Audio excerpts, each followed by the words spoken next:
Subscribe कीजिए Antyodaya classes YouTube channel को और प्रेस कीजिए बेल आइकन को ताकि आपको मिल सके हमारे लेटेस्ट अपडेट्स सबसे पहले।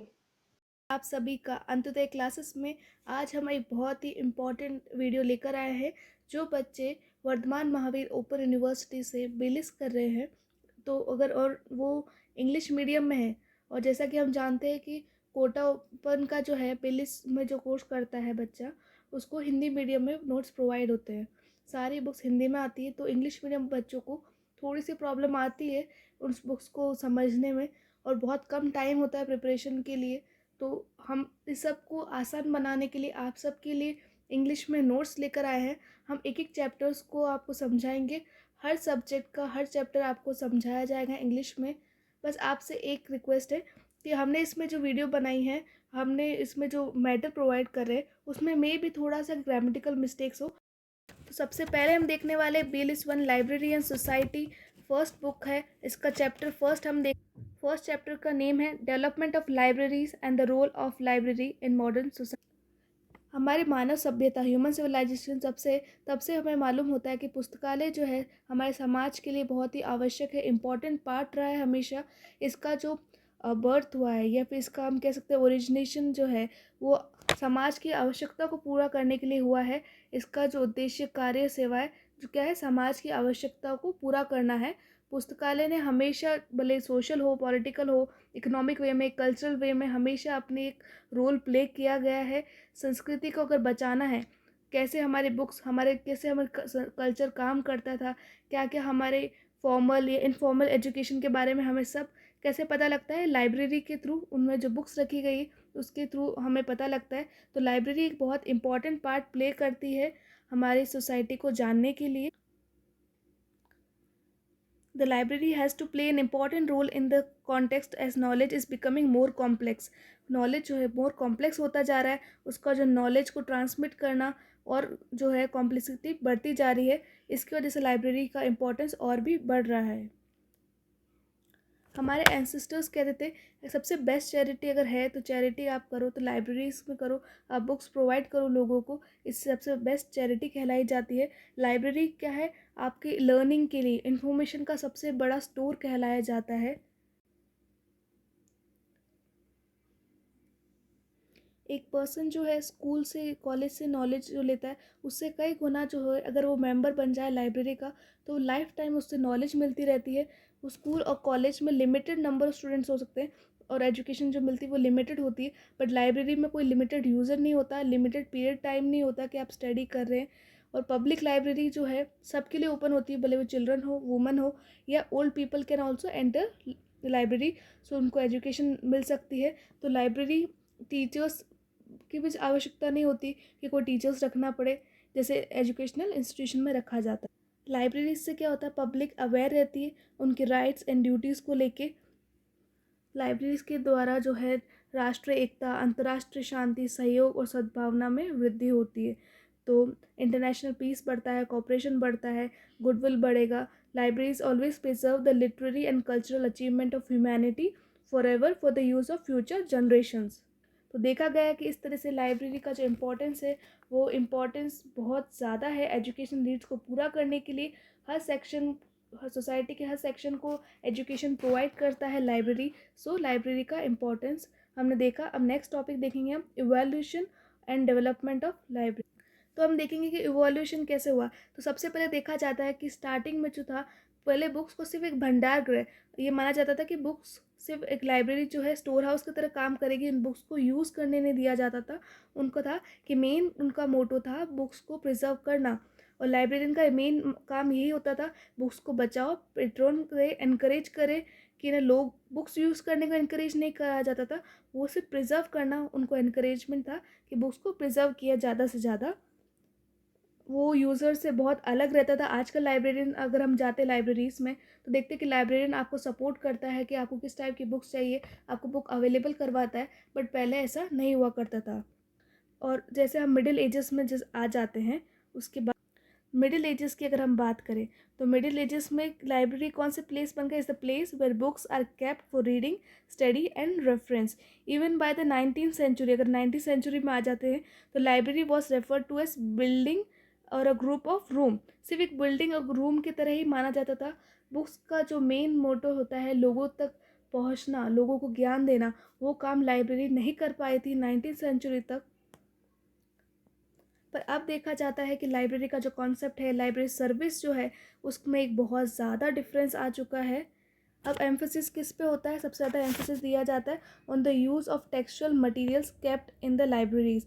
जो टेक्सचुअल मटेरियल्स जो रखा जाता है उस पर मेन फोकस किया जाता है। The modern library is considered a public service organization. The modern librarian's duty is to make the most effective and efficient use of the library sources and services. Modern libraries की सबसे बड़ी duty क्या होती है कि आप जो library है उसको, जो सोर्सेज होते हैं, ये सर्विस है, उसको सबसे ज़्यादा इफेक्टिव बनाओ, ज़्यादा से ज़्यादा पब्लिक के काम आ सके लाइब्रेरी। ये सबसे बड़ा मोटो हो चुका है लाइब्रेरी का। आपको अगर आप लाइब्रेरी साइंस में अगर आप जा रहे हैं तो आपको पता होना चाहिए कि रंगनाथन कौन थे। He is the father of library science. तो लाइब्रेरी साइंस में इन्होंने बोला है, according to Ranganathan, the library movement के बारे में बोलते हैं, library is a public institution और organization that is entrusted with the task of protecting and collecting books.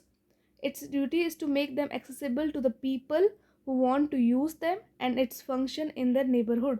जो भी लोग इसे यूज़ करना चाहते हैं वो यूज़ करें लाइब्रेरी को। उनका कहना था कि पुस्तकालय, जो लाइब्रेरी एक जन संस्था है कि जिसे प्रत्येक जो संभावित पाठक है, जो भी लर्नर है, को वास्तविक पाठक में परिवर्तित करने की अपेक्षा की जाती है। और ये एक आधुनिक पुस्तकालय की अवधारणा है। और मेन अभी क्या है, मॉडर्न लाइब्रेरी का यही सबसे बड़ा कॉन्सेप्ट है। नेक्स्ट हम देखेंगे concept of modern library.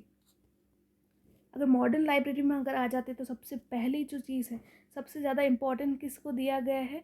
User को सबसे ज़्यादा डोमिनेंट माना है।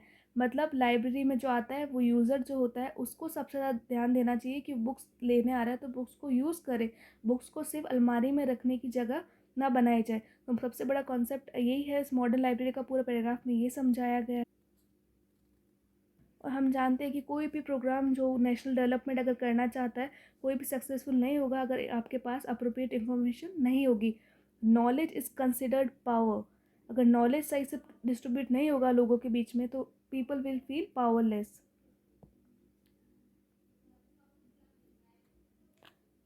Now more and more information services centers are being made so they can fulfill the needs of the society. Next है obstacles in the way of development of libraries in India. पुस्तकालय के उद्भव और विद्यमान होने के लिए पूर्व अपेक्षित दशाएं। तो देखा जाएगा अगर आपको लाइब्रेरी का, अगर आपको डेवलपमेंट करना है, आपको ग्रोथ बढ़ानी है, पर सबसे पहले क्या क्या प्रॉब्लम्स आती है इंडिया में, हम सबसे पहले देखेंगे। तो सबसे पहले पॉइंट की अगर बात करें तो वो है इलिटरेसी। हमारे यहाँ पर लोग जो है पढ़े लिखे नहीं हैं। Active and continuous efforts are being made at the state level towards the eradication of illiteracy. हमारे कंटिन्यूस एफर्ट्स है कि हमारी जो इलिटरेसी है उसको ख़त्म किया जाए, बट लेकिन पब्लिक लाइब्रेरी जो है उसको इतना इम्पोर्टेंस नहीं दिया जाता है। सेवन्थ है obstacles in the way of development of libraries in India. Bharat में पुस्तकालयों के विकास में क्या क्या बाधाएं आती मार्ग में? सबसे पहले हम देखेंगे इलिटरेसी, वो है निरक्षरता। हमारे जो है कंटिन्यूस एफर्ट्स कर रहे हैं, सरकार कर रही है कि इलिटरेसी को हटाया जाए और जो है पब्लिक लाइब्रेरी को ज़्यादा ज़्यादा इम्पोर्टेंस मिलनी चाहिए, बट वो इम्पोर्टेंस उतनी मिल नहीं पाती है। In this context it would not be inappropriate to say here that in absence of public libraries people become literate today will again be drowned in the darkness of illiteracy. अगर आपको proper public library की facility नहीं provide होती है तो जो लोग पढ़े लिखे हैं उन पर भी बहुत बुरा इफेक्ट पड़ेगा। Therefore, the role of public library in literacy program should not be denied. Second point जो देखा जाता है वो है लिमिटेड इकोनॉमिक मेजर्स, जो है सीमित आर्थिक साधन। भारत एक निर्धन देश है, धन के अभाव में जो होता है वांछित पुस्तकालय सेवा स्थापित करना कठिन हो जाता है। सरकार का ध्यान भी जो है जनसाधारण की तीन प्राथमिक आवश्यकता, मेन जो है फोकस कहाँ रहता है? रोटी, कपड़ा और मकान, ब्रेड, क्लोथ एंड हाउसेस पे ही रहता है। थर्ड है lack of books specially scientific and technical literature. हमारे जो है लैक है बुक्स का, इंडियन लैंग्वेजेस में खासकर साइंटिफिक और टेक्निकल लिटरेचर है वो नहीं इतना वेल, अभी सिचुएशंस चेंज हो रही है। फोर्थ है स्कैटरिंग ऑफ पॉपुलेशन। जो 70% जो पॉपुलेशन है वो कहाँ पर रहती है, विलेजेस में रह रही है या फिर रूरल एरियाज़ में कहा जा सकता है। तो सेटिस्फैक्ट्री लाइब्रेरी सर्विस प्रोवाइड नहीं हो पाती है विलेजेस में। हम देखते हैं कि विलेजेस में अगर प्रोवाइड हो रही तो वो क्या है, मोबाइल लाइब्रेरीज़, जो बुक्स सिर्फ एक गाड़ी में जो होती है मूवमेंट करवाई जाती है, वहाँ पर बच्चे पढ़ते हैं, बट लेकिन वो प्रॉपर तरीके से नहीं हो पाता, तो इन्फॉर्मेशन लोगों तक नहीं पहुँच पाती है।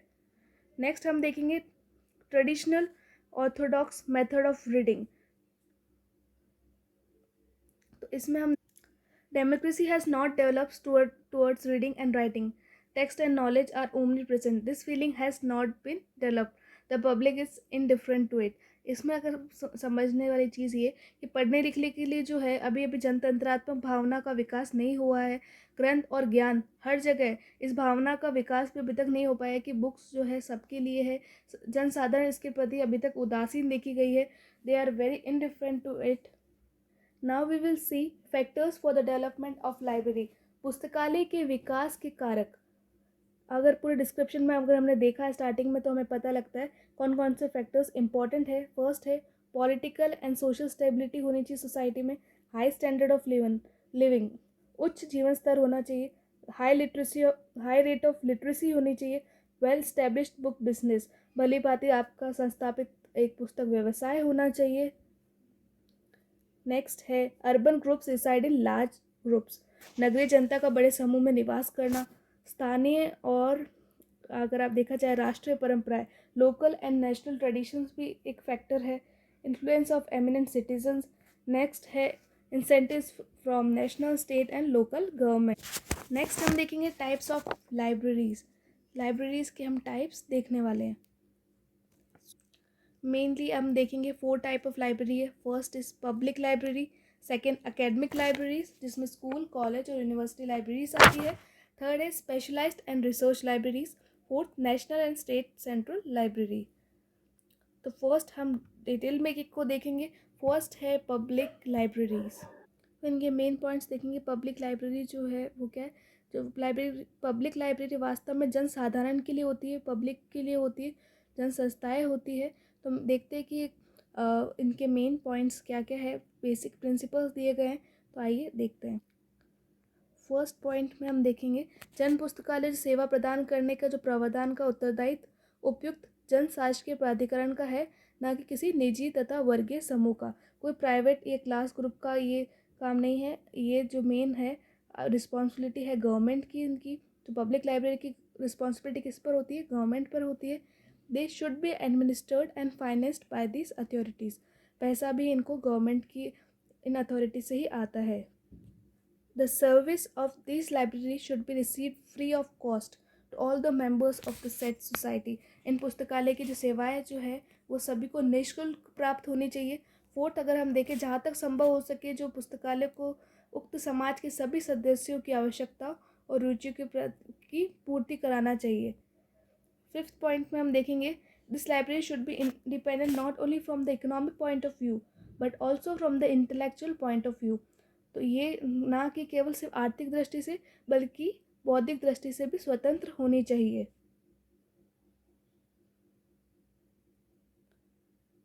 नेक्स्ट हम देखेंगे एकेडमिक लाइब्रेरीज, जिसको शैक्षणिक पुस्तकालय भी कहा जाता है। इसमें फर्स्ट अगर हम देखते हैं स्कूल लाइब्रेरीज आएगी, फिर महाविद्यालय का अगर हम देखेंगे university, then college, then university libraries आती है। तो फर्स्ट है स्कूल लाइब्रेरीज। स्कूल लाइब्रेरी का मेन क्या काम होता है, caters to the study needs of students and teachers. School is the cornerstone of good education. Similarly, the school library is the pillar of entire educational library system. In addition to the traditional textual text, books and journals in a school, there should be also compilation of tape recorders, maps, charts, gramophone, records, film, etc. तो सिर्फ books ही नहीं होनी चाहिए, वहाँ आपकी library में recorders होने चाहिए, मैप्स प्रोवाइड करने चाहिए बच्चों को, क्योंकि यही एक टाइम है अगर यहाँ पर उनका फाउंडेशन स्ट्रॉन्ग हो जाता है तो आगे जाके बच्चे का जो नॉलेज है वो और भी डीप होता जाता है और वाइड होता है, ब्रॉड हो जाता है। उनका माइंड को सोचने का जो तरीका है और भी ज़्यादा बढ़ जाता है। तो audio visual materials should be use in teaching work. तो ये एक बहुत ही इम्पॉर्टेंट पार्ट होना चाहिए लाइब्रेरी का। और हमारे स्कूल की लाइब्रेरीज़ का अगर कंडीशन देखें तो संतोषजनक नहीं है बिल्कुल भी, it is not at all satisfactory, और ये कम्प्लीटली निगलेक्ट किया जाता है। नेक्स्ट हम देखेंगे कॉलेज लाइब्रेरी। कॉलेज लाइब्रेरी भी जो है सबसे मेन उसका जो काम होता है वो बच्चों को, शिक्षकों को अध्ययन को आवश्यकता को पूर्ति करते हैं और महाविद्यालय के शिक्षण कार्यक्रम में हमेशा अपनी भूमिका अदा करते हैं। तो play active role in the college teaching program. Post independence जो कॉलेज लाइब्रेरीज है उसमें हम देखते हैं कि यूजीसी के द्वारा थोड़े से ग्रांट्स जो प्रोवाइड किए गए थे उसके उसमें काफ़ी कुछ करना भी शेष है, बाकी है, बहुत कुछ किया जा सकता है और भी इनमें बुक्स के लिए फंड्स आने चाहिए। यूनिवर्सिटी लाइब्रेरीज अगर देखें तो हमारे एकेडमिक लाइब्रेरीज में सबसे टॉप अगर देखा जाए तो अगर हमारे जो आती है वो यूनिवर्सिटी लाइब्रेरी है। ये विश्वविद्यालय व्यवस्था का एक आवश्यक अंग है और इसको विद्वानों ने क्या कहा गया, विश्वविद्यालय के हृदय की संज्ञा दी गई है। तो यूनिवर्सिटी लाइब्रेरी जो है क्या, हार्ट ऑफ द यूनिवर्सिटी है, कि मेन अगर यूनिवर्सिटी का अगर बच्चों का नॉलेज कहाँ बढ़ेगा वो है यूनिवर्सिटी लाइब्रेरीज में। Apart from the size in the college and university library, one of the main differences is the emphasis on research work. अगर हम देखते हैं यूनिवर्सिटी में जब बच्चे जाते हैं तो सबसे ज़्यादा जो फोकस होता है वो रिसर्च वर्क पर होता है। अगर लाइब्रेरी में अगर आपके पास बुक्स अवेलेबल नहीं हो पाएगी, अगर प्रॉपर अगर स्टाफ नहीं है और जो लाइब्रेरी सर्विसेज देनी जानी चाहिए वो नहीं प्रोवाइड होगी तो यूनिवर्सिटी लाइब्रेरी का कोई यूज़ नहीं हो पाता सही से। नेक्स्ट है special and research library.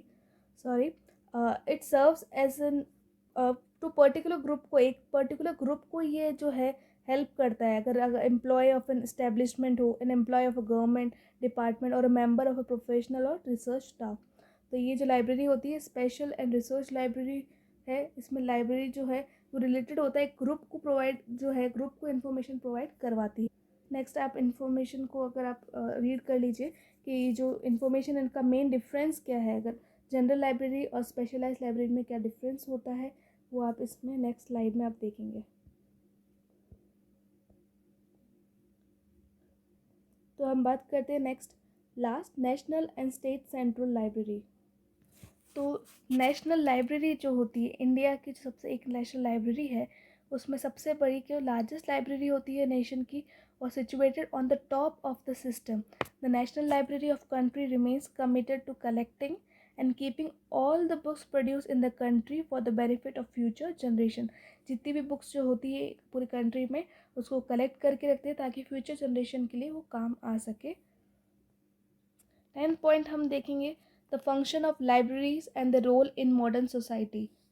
First है always preserve the literary and intellectual achievement of humanity for the future generation.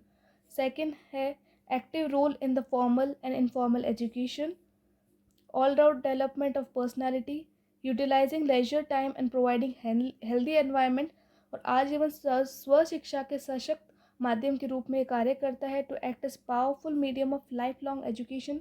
Sixth है to work for the success of democracy and to increase national cooperation, goodwill and unity, to strive for social change। तो ये total ये हमारा chapter यहाँ complete हो रहा है। अगर अगेन मैं आपको एक चीज़ बोलना चाहूँगी, इसमें हो सकता है कि थोड़ी सी ग्रामेटिकल मिस्टेक, स्पेलिंग एरर हो, बट हमारा मेन एम है कि आपको एक प्रॉपर एक गाइडलाइन आपको मिल गई है कि आपको पढ़ना कैसा है। एक अगर आप हमारे वीडियो को लाइक करेंगे तो we'll feel more motivated towards a work. हमें इससे पता लगेगा कि आप और भी हमारे वीडियो को पसंद कर रहे हैं और आप चाहते हैं कि हम और भी वीडियो बनाएं। Thank you for watching a video till the end. Subscribe to our channel Antyodaya classes.